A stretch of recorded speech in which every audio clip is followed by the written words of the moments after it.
Good afternoon and welcome to NMH at 1. My name is Frank Steffen. I'm the editor of Allgemeine Zeitung, and with me today is Claudia Reiter, my colleague from Allgemeine. Welcome. Yes, hi. Thanks for having me. Yes, today we have quite a lot of news which we obviously want to bring to you. I think the most important part is obviously COVID. We're not out of the woods yet. Last Friday we still told you about the 17th and the 18th case. But in the meantime, during the weekend on a daily basis, we had new cases coming up. So we now stand at 21. And cases 19 and 20 were a 29-year-old Namibian male and a further 35-year-old man. Both brought their cases in from South Africa. But the more spectacular case was obviously case number 21, because it seems as if the driver basically skipped the quarantine station in Walfish Bay without being authorized to do so. So there's a lot of to and froing now about whether he did it, he was authorized to do it. But that's besides the point. We'll come back to that issue later. You could see there on the map quickly where the people are situated at the moment that have COVID. And clearly you have 21 cases, but in the meantime, 14 of those have obviously recuperated. Well, and that brings us basically to the other quarantine data. We again bring you further slides in that respect. Number one, the quarantine data itself, and then the testing. And as we can see there, in isolation at this point is still 7 and 14 have recovered. Total discharged so far were 973, whereas you can see there in quarantine 116 new cases, 31 have been discharged. That's obviously because in recent weeks we had more people returning from outside. So it's quite important to just remember that. I actually spoke to the Ministry of Health the other day, and they reckon that as from end of June, early July, they should be in a position to really substantially increase their testing. We've heard that before, so let's hope that that actually will come to fruition. Yeah, and then you wanted to tell us a bit more about Hertz. Yes, there was so well-known car rental company, Hertz. They filed bankruptcy.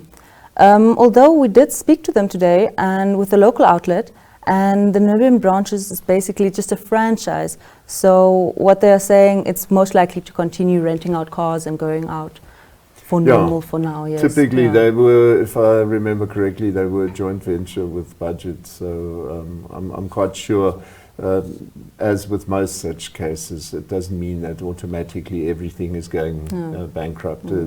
And even the name Hertz, I wouldn't be surprised if it's simply just bought up by another firm. But let's see. It just goes to show how serious this issue has become with the worldwide economy coming to a basic standstill. And it does affect not only them, but obviously us, because we are dependent in so many ways on them.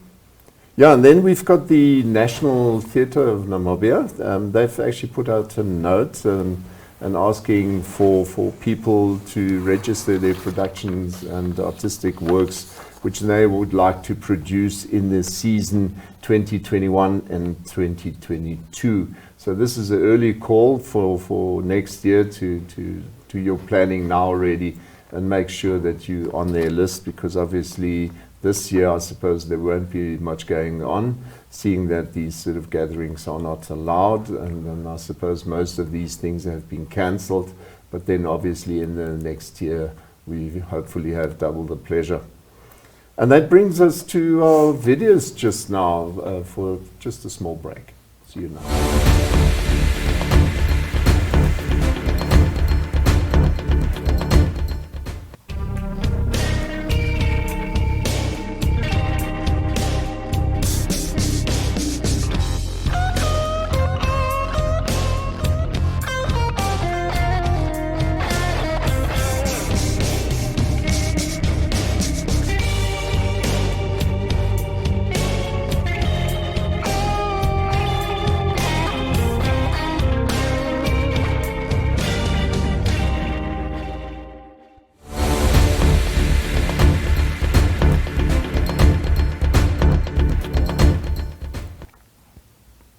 Yeah, welcome back. And we first bring you a video which Eleni Nanjatu made for us. He spoke to Jackson Muma of the Ongwediva Town Council. What has been happening down there, well, up there in the north, is they've had 14 incidents of fires. And normally they basically caused because of people that are burning rubbish and whatever. And I suppose now that it becomes cooler, possibly people trying to use that rubbish to warm themselves. But unfortunately, it endangers their lives and their property. For the past few weeks, in May, so far we recorded 13 cases of fire. 12 of them are grass fire that are caused by people burning refuse. And these, most of them are almost leading to structural fire of structures nearby. One case which made number 13, that was a motor vehicle fire. And what I want to bring to the attention of the public is that refuse removal in Ongwediva is being done by contractors of council. We have a company companies that are responsible for refuse removal and also garden refuse removal. But in most of these incidences, you find people are giving reason that they are banning, this type of refuse, domestic and garden. Now, what I want to send out to the public is that we need to refrain from banning any type of waste, because we, as a town council, has catered for this. I would also want to urge the public to clean their places and make sure that they are placing those refuse where necessary, where it's supposed to be, instead of burning them, because this burning can lead to structural fire, and it's not good. For this month alone, we have recorded more than the average, and therefore we are urging the public to refrain from burning refuse of whatever type, and make sure that they report such to the town council so that they can be picked up by the responsible contractors.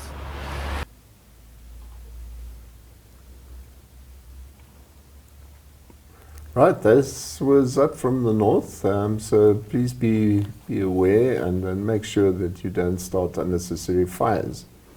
All right, we also do have another video of our colleague Justicia Shipena, who spoke to Grace Makinza, who is the junior major of Windhoek, regarding the school readiness. So let's have a look what they have for us.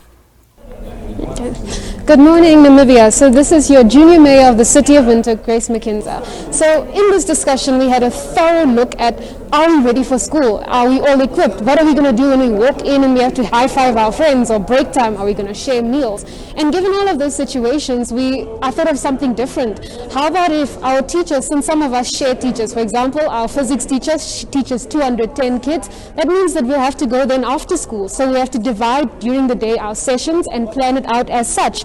And one of the most important things I wanted to mention was the mental health issue. Here in Namibia, it is very depressive at the point where Netflix is running out of shows to show us, and everything is happening so fast around us, and the uncertainty of the situation can present itself an issue. So we came up with a method called the REST method, where you develop a routine, exercise, stop excessive media, and then spend time with your family. And this is a good way to maintain your mental health throughout the entire pandemic. And we would urge Namibian children, keep hope, because it is not over. I think everyone is trying, and if we can be thankful that our teachers are communicating with us, and the ministry as well, that's how we will make it. All right, that was it from Justicia. We do have one more video from our colleague Ogone Klage, who captured the members of the public. It's regarding the emergency income grant. They visited the Ministry of Finance, and they inquired why they have not received the payouts yet. So the technical director of the Ministry of Finance, who is Penda Etindi, he approached the people and he addressed them, said, please just have patience. The applications have been received and they are being worked on. So let's just have a look what happened there. Right. So let's go home. If we need to contact you, we'll contact you. A manual process. No, why do you come here? I mean, there is no food here for you.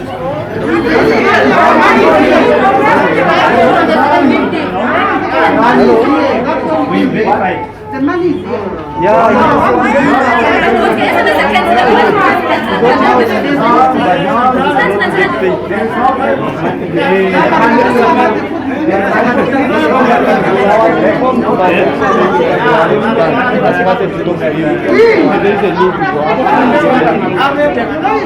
Can you please move that side? Because there are other people that come here.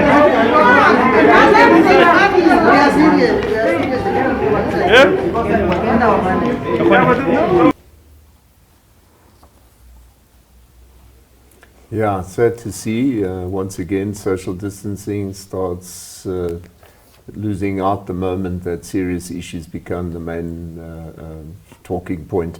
In the meantime, talking of talking points, we bring you our daily headlines from the various papers in Namibia today.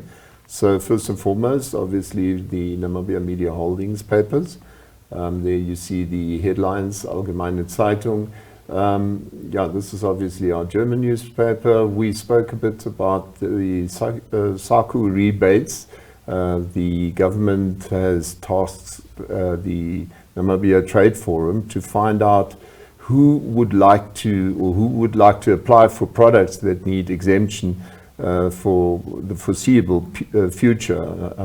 It was actually me who wrote the article, so I spoke to one of the officials, and he basically explained to me that the important part was now that South Africa can actually not keep up with the supplies that are needed in the SACU region, which have traditionally been bought within the SACU borders. We need to find ways in which we can get hold of those products. Republican concentrated on the big COVID drama, and there seems to be two sides to the stories. These drivers were told that their salaries had been cut, and that they were supposed to arrange with the banks, or go to the banks, in fact, and arrange for additional funding. So they couldn't quite understand why they should be allowed to go to a bank but not necessarily be allowed to go out for a walk or a run or whatever, and even go into other shops. There are two sides to this story always, and it seems these drivers were not properly informed about what they would be allowed to do and not. Clearly they understood that they could go back home, so obviously there's a bit of a hodgy-bodgy about this. Namibian Sun, then, on the other hand, you can see did the same story, but they actually showed you how the people covered their route from the Buitenpost border post down to the coast. Right, and then we also have the non-NMH papers, Namibian and the New Era. Namibian basically also made the COVID issue their main article, but they concentrated a bit more in the article on the fact that these drivers, very similar to what we find with health workers, they're on the forefront, and we seem to expect them all the time to just be out there and do their thing at their own risk and not be human and wanting some contact with the outside world every once in a while. New Era, on the other hand, has gone into the road deaths, and that's a serious issue this weekend.